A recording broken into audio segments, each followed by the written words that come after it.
Continuamos en UPAO Noticias, siempre en vivo, son las 5:20. Llegamos a ustedes a través de la señal digital HD 3.1 y por el fanpage Vive UPAO TV.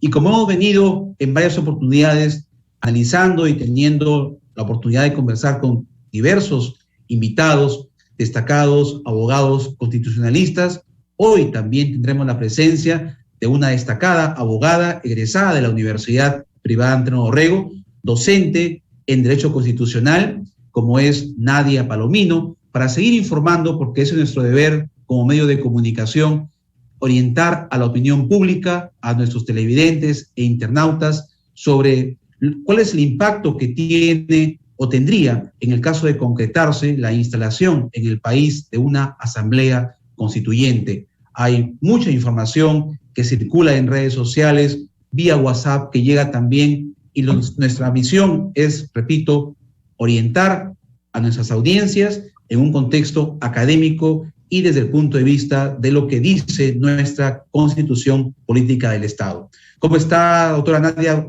Palomino? Bienvenida a UPAO Noticias. Muy buenas tardes. ¿Qué tal? Muy buenas tardes. Agradecida con la invitación. Espero poder aclarar algunas dudas, como usted acaba de comentar, que se han generado incertidumbre, ¿no?, en la población respecto a esta iniciativa para incorporar la Asamblea Constituyente, ¿no? Entonces, sí, eso ahora mismo pues está en debate, genera bastantes dudas.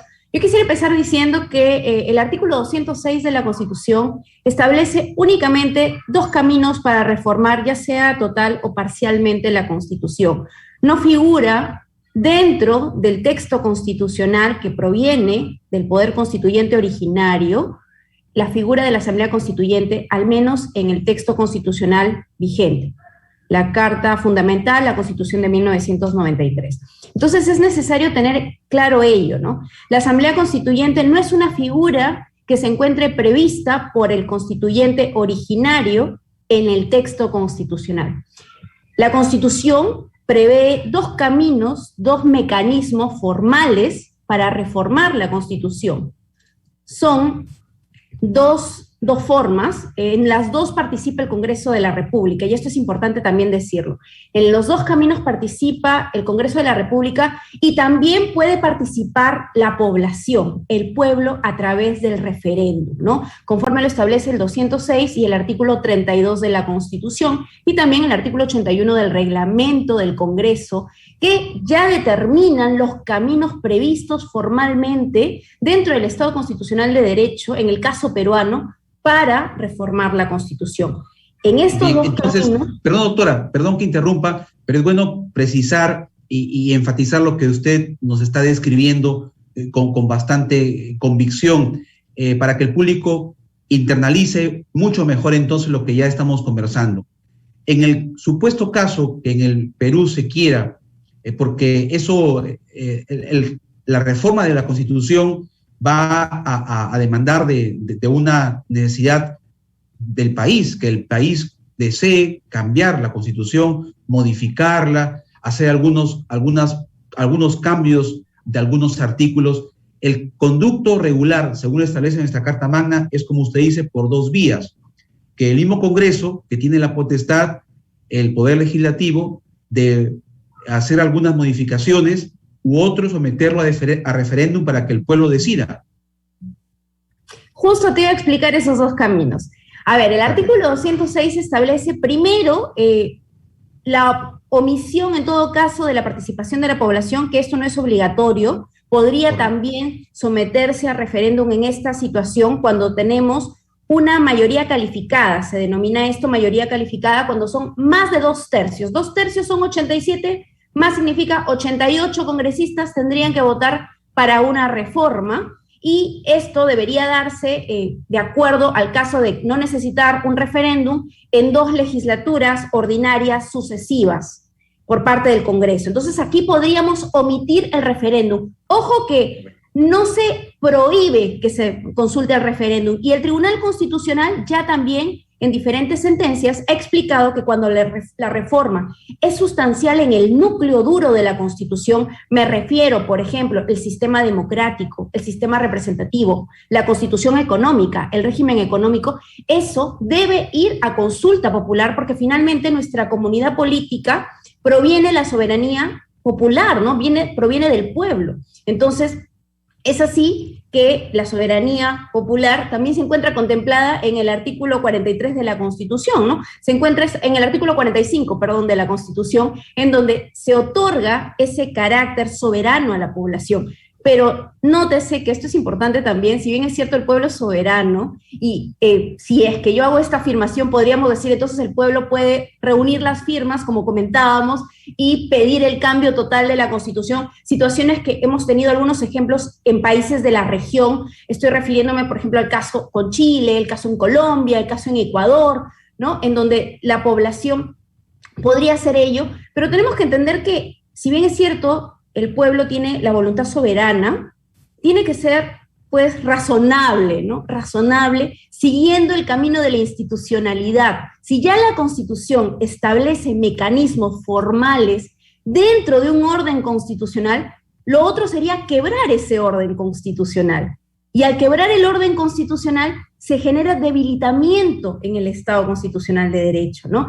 Lo que suele ocurrir es los líderes políticos de pronto en un entusiasmo ferviente para llamar pues a la población a un cambio sustancial, suelen hacer esto como un caballo de pelea en las contiendas electorales prometiendo un cambio constitucional, ¿no? Pero necesitamos recordar, o al menos hacerle saber a la población, que la propia Constitución establece tanto la reforma total como la reforma parcial dentro del propio texto constitucional. O sea, para poder convocar a esta Asamblea Constituyente conforme se está ahora mismo debatiendo, tendría que hacerse previamente una reforma constitucional incorporando la figura de la Asamblea Constituyente. O sea, una reforma para que la Asamblea Constituyente sea incorporada como un mecanismo para hacer pues esta consulta del cambio total o de la sustitución de la Constitución y tener la 13ª Constitución. Nuestro país es pródigo en el otorgamiento de constituciones, ¿no? Ya tenemos 12 constituciones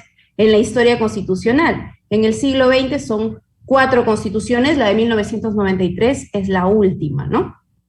Entonces, doctora, si la norma es tan clara y precisa como usted muy bien lo acaba de comentar ahora, ¿cuál es el interés o cómo interpretar estas propuestas de algunos políticos? En este caso hay que decirlo con toda seguridad, el gobierno actual del profesor Pedro Castillo, que insiste en convocar e instalar una asamblea constituyente cuando ya sabemos que los procedimientos legales no lo justifican. En el caso del presidente de la República, con refrendo de su premier del Consejo de Ministros, él tiene una facultad que se llama iniciativa de reforma. O sea, él, conforme lo establece la Constitución, también tiene esa capacidad. Iniciativa de reforma constitucional se llama.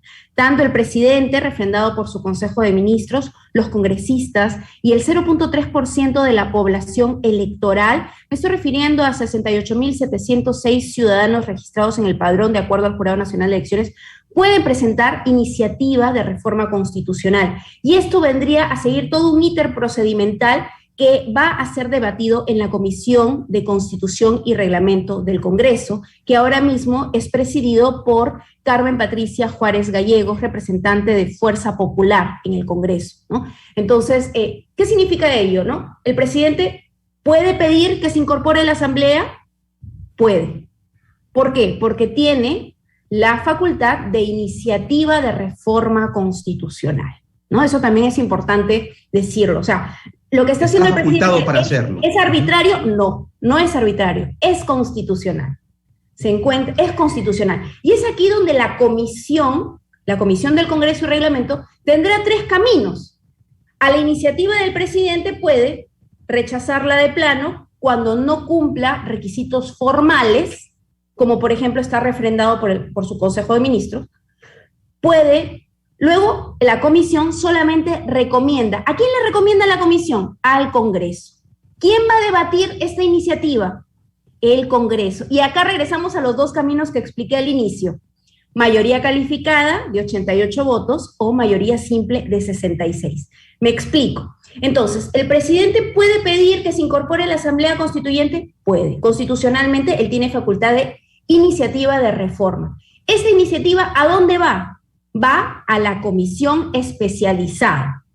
¿Qué comisión? La Comisión de Constitución y Reglamento. Esta comisión tiene tres caminos. Primero, la puede rechazar de plano porque no ha cumplido requisitos formales. Luego puede recomendar su aprobación o puede recomendar su no aprobación. ¿Correcto? Esos son los tres caminos de la Comisión de Congreso, de la Comisión del Congreso de Constitución y Reglamento. Una vez que pasa ello, ¿a dónde va este dictamen? Va al Parlamento. Será el Congreso, nuevamente, donde regresaremos a los dos caminos que inicialmente expliqué para la reforma constitucional. Bien, y ahora se conoce que ya el gobierno, a través de sus congresistas, ha iniciado un proceso de recaudación de firmas. Este proceso, entonces, es válido de acuerdo a lo que usted ha dicho, de que tiene la facultad del presidente de luego presentar esta reforma ante el Congreso. El presidente no necesita firmas para poder plantear una iniciativa de reforma constitucional. Las firmas las puede, dentro del padrón, conforme lo establece la propia Constitución, las puede reunir la población y también pedir esta iniciativa de reforma. Yo creo que lo está haciendo no por un tema de cumplir la Constitución, esto es, seguir el camino constitucional de reforma. No creo que ese sea el objetivo, ¿no? Yo creo que el objetivo por parte del Ejecutivo, del gobierno, es contar con respaldo. El señalar que no solamente su iniciativa es constitucional y legal, porque lo es, sino que es legítima, que tiene un respaldo popular, que la gente lo acepta, que la población lo está pidiendo, ¿no? Es un cambio que no proviene del arbitrio del mandatario, que tiene la facultad de iniciativa de reforma, sino que tiene un back, tiene un respaldo, tiene legitimidad a su pedido. Esa legitimidad que solo le puede dar la población. Entonces, ahí se justifica entonces el de las firmas que se están ya iniciando en este proceso de recolección. Yo no creo que se justifique porque no tiene una justificación constitucional, o sea, no tiene un asidero legal. Correcto. Yo creo que simplemente sigue el camino de la política, ¿no? Y busca ello, un arraigo político, tener fuerza política por el respaldo con las firmas, ¿no? Eso es lo que se pretende, porque no es algo que se encuentre en la Constitución ni en la ley, ¿no? No es algo que lo requiera la norma, ¿no? Que no se necesita. Bien, ahora, doctora, de su experiencia, en el Perú se necesita para lograr el cambio, el desarrollo, esa es una opinión que ya repito como académica, urge porque como que la ciudadanía, al menos se le ha hecho creer a gran parte de la población que la solución a todos los problemas que hay en el Perú parten por un cambio radical, es decir, una nueva constitución.